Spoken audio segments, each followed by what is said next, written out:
For the first time ever, Canadian buyers will have access to Chinese EVs. But before you rush out to deposit $25,000 on a brand new EV, you need to know what you're actually buying. Because the gap between S-tier Chinese tech and D-tier junk is massive. I'm Philip, this is Left Coast EV, and today we're ranking 25 of the best-selling Chinese EVs on the Chinese market for the year 2025, from the Xiaomi SU7 to the BYD Dolphin, to find out which ones are future-proof and which one you should be avoiding at all costs. We're grading these EVs based on what actually matters: the architecture, battery chemistry, real-world charging, cabin tech, as well as self-driving hardware. If you want to know the exact scoring for every model, I've shared my personal Google Sheet in the description below. Go check it out. I know not all of these options are coming to Canada on day one, but it's always nice to look ahead and see what EVs might come to our shores in the future. Now, enough talking, let's get started and look at some awesome cars. The Zeekr 001 isn't just a car, it's a spec sheet monster. The 2025 refresh brings the CATL golden battery and LFP pack that charges like an NMC. It hits 800 volt architecture, has a Snapdragon 8295 chip to power its infotainment system, and does 0 to 100 in sport by territory. It's the only car on this list that scores a perfect 25 out of 25. If this comes to Canada, it wins. So where do we rank the Zeekr 001? Well, it's the first car on the list and the first S-tier EV. The Xpeng Mona M03 is the budget king for people who love tech. The Mona M03 gives you legitimate smart driving features for a Corolla price. The trade-off? It's an older platform with slower charging. Great for the city, tough for the cross-country road trip. But if you're okay with vision-based ADAS and a few older features in terms of tech, then this could be a great choice if Xpeng brings it over to Western markets. This one lands safely in B tier. The Leapmotor C10 is the budget Li Auto. You get the lighter and the Snapdragon chip, but the build quality and charging speeds are a step down. However, since Stellantis is backing them, this might be the first one we actually see in North America, and it's not a bad choice. This is the perfect car for people who are looking for a smallish crossover to go on family trips and do the occasional road trip if needed, and it's also great in the city. So this one for me ranks as a very, very solid B tier. The BYD Seagull. What can you say about this car? This is going to be the highest selling EV once it reaches Canadian shores. Basically, you can call it the quota eater.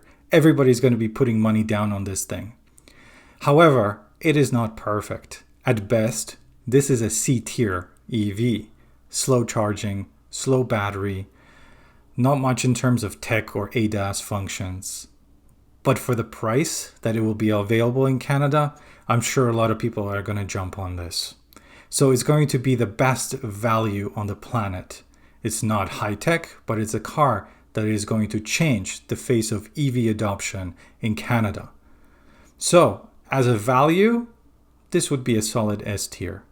But unfortunately, due to the ranking system, the BYD Seagull is a solid C tier. The Wuling Mini EV, again, something that I was able to drive the last time we were in China.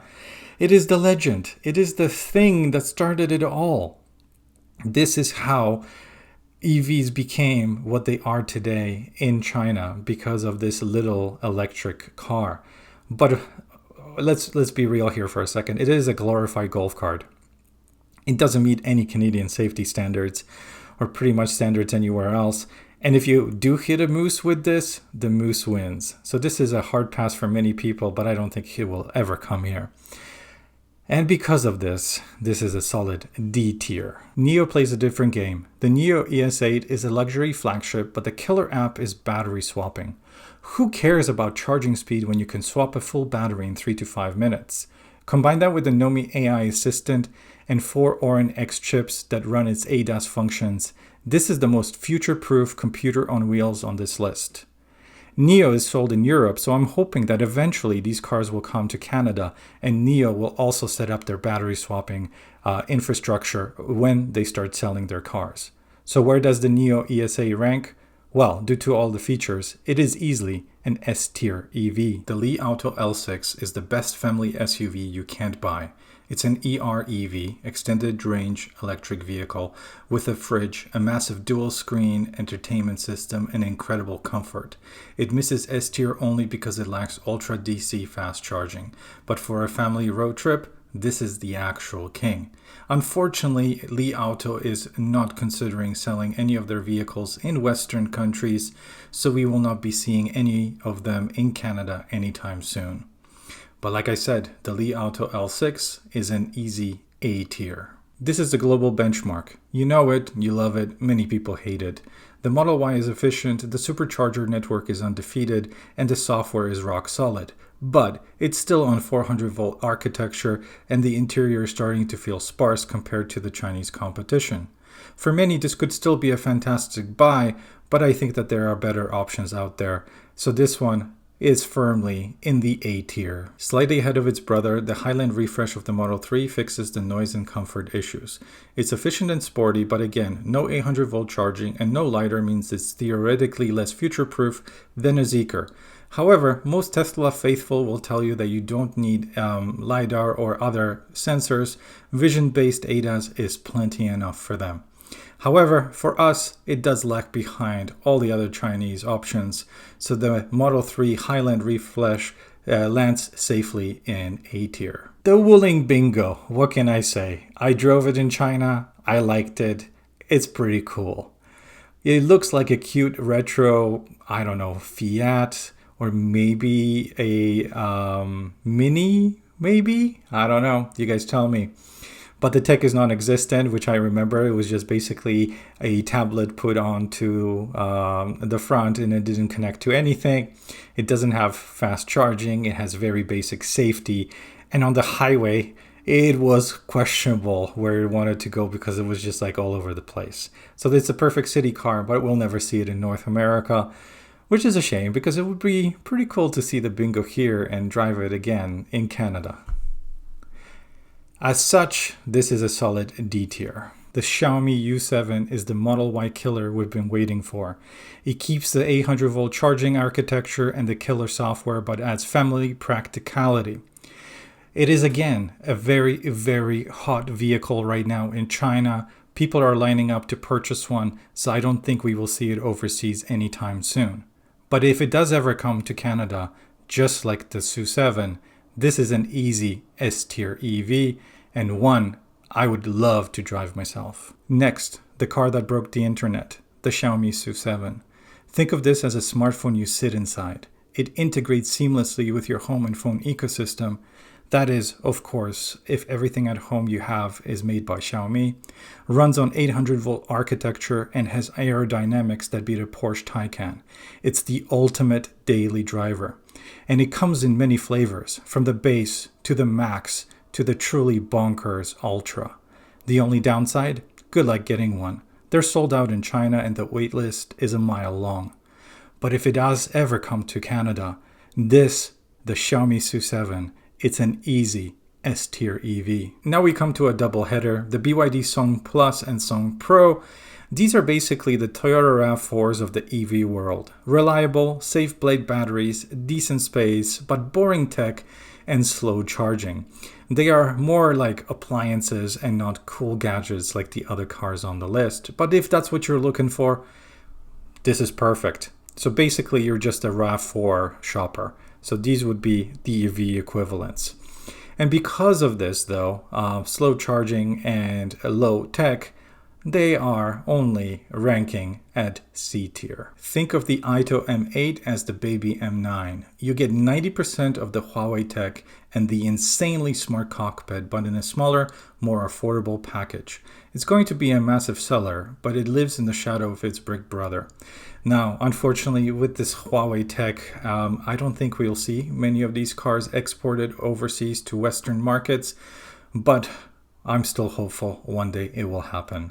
So the Aito M8, based on this, safely lands in A tier. The BYD Yuan Plus, which in Western markets is called the Atto 3, Well, we've seen this car before. Obviously, it's sold in Europe, it's sold in New Zealand, it's sold in Australia. So the Atto 3 is quirky, fun, has a great interior, but in 2026, its 88 kilowatt charging speed is super painful. It's a great starter EV for someone first getting into the EV game, but it's rapidly getting outpaced by the new Geelys. So because of this, the Atto 3 ranks as a solid C tier. The BYD Yuan Up, otherwise known as the Atto 2, is the budget version of the Atto 3. It looks like a Jeep Renegade but drives like a tall hatchback. It's fine, but it cuts a lot of corners on the interior materials to hit that price point.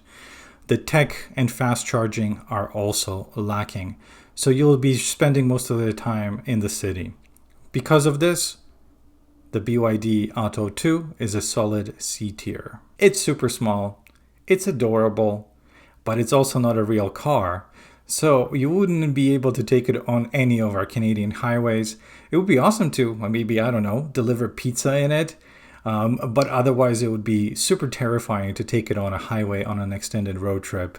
I don't think you could even do that in this car, and I don't think it will ever come to Canada. As such, this one is a solid D tier. The BYD Qin Plus. This is a very, very old EV.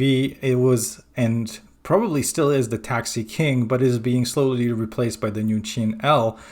However, in 2026, I don't think it's going to sell much in China, and I don't think that they're going to be pushing this car unless they're going to try to give it away. This will never make it to North America or any overseas markets. It is strictly China only, and because of this, it's a D tier. The BYD Song L DM-i is not a pure EV, it's a PHEV, but it's also a masterpiece of efficiency. The gas engine coupled together with the batteries and the electric motors gives you impeccable range, and this would be the perfect system for many places here in Canada. It's not future-proof in terms of fast charging, but is the most practical bridge technology on the market. And I'm starting to think that the Chinese BYD DM-i PHEVs are the perfect stepping stone into the world of EVs. So this one, I think, is a solid B-tier option. What can you say about the original BYD Han?